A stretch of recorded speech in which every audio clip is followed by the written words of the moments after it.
So we're on the roof of the Arroyo family in Phoenix, Arizona, where we can see that they've just experienced a lot of wind damage throughout their roofing system. We've got a lot of wind creased and blown off shingles, teeth missing. We've just got a lot going on here throughout this whole entire roofing system. What I'm going to be doing is a removal of one of the shingles to document the repairability. We can see on this system right here that you just step on it, how crusty it is, how crunchy. It's just brittle, very brittle shingles. So I'm going to get you guys set up to view the work in progress.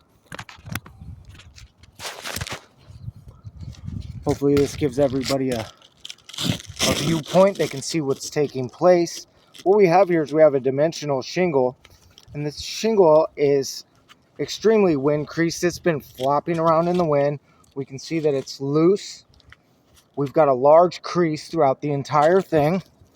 I'll just give you guys a view of that. This is the specific shingle we're working on. We see the crease. It's been marked. So what I'm going to try to do is get this out in a fashion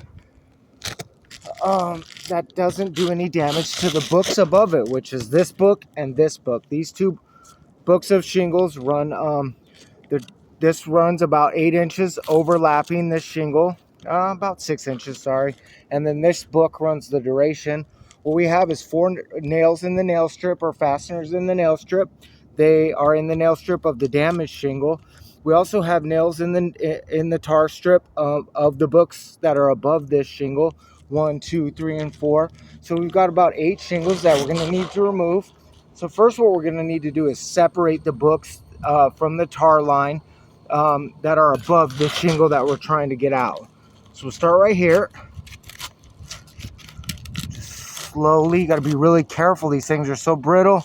In Arizona, this glue just sticks together.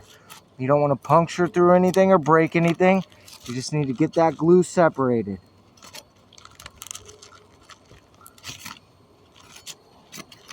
All right, now let's go over here.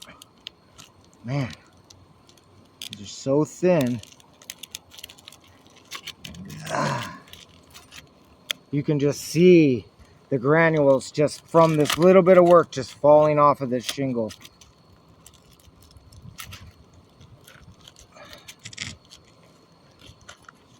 We really haven't even started the process yet. It's kind of just already showing how difficult a repair would be. Yeah, we're just seeing granules just shower down.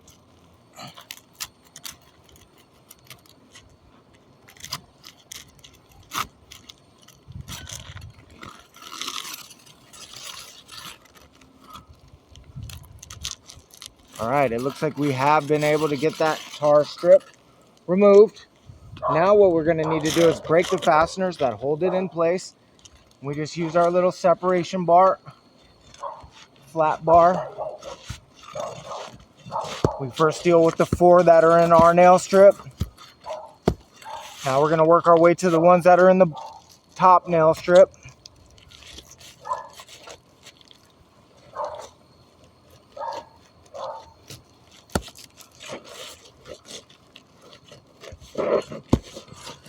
Oh man, the granules are just falling off of all the shingles above it. The delamination is just terrible. All right, we do have the shingle out. As you can see, the granules are just terrible. Now we're gonna go under here, we're gonna take a peek. Make sure nothing impedes us from sliding back in. We got this nail here that's gonna impede us. We've got this nail here.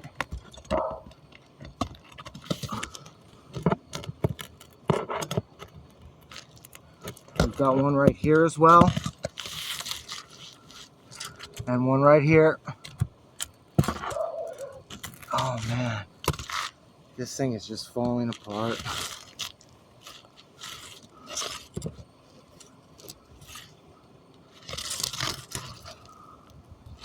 Okay, now it looks like we have been able to clear the surface and are able to slide the shingle back in.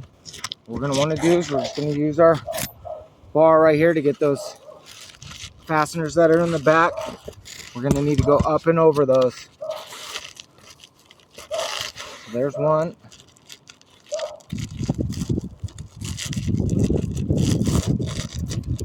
Oh, this one's being a little bit stubborn.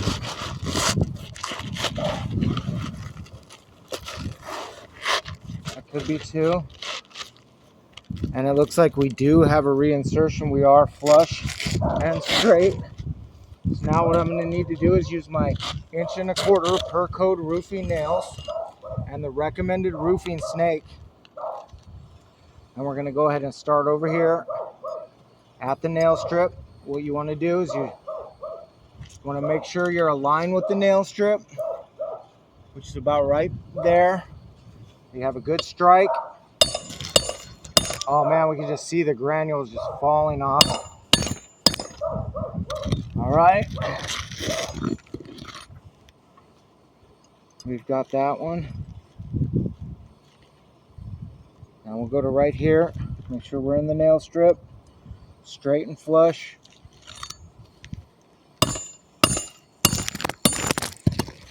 Sorry about that. All right.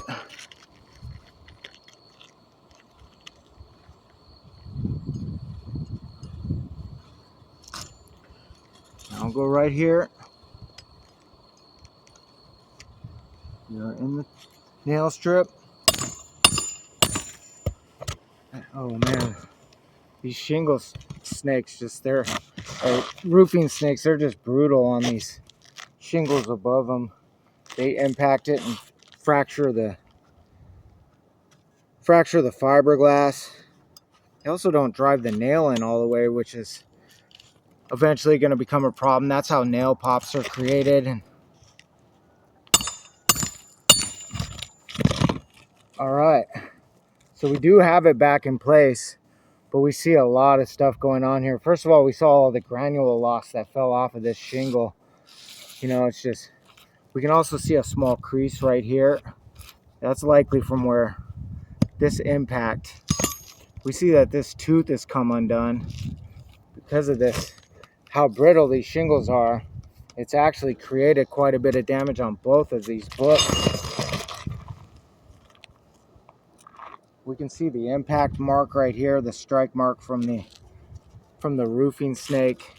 We see that this tooth has come loose. We see right here there's a new crease in it and just tons of granule loss just falling off.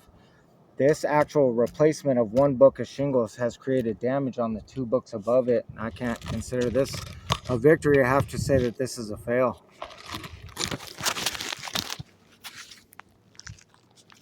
See, we see this right here. It's come undone. We see a crease right there. We see a impact mark right here from the roofing snake. Just granules just coming off of this whole entire system right here.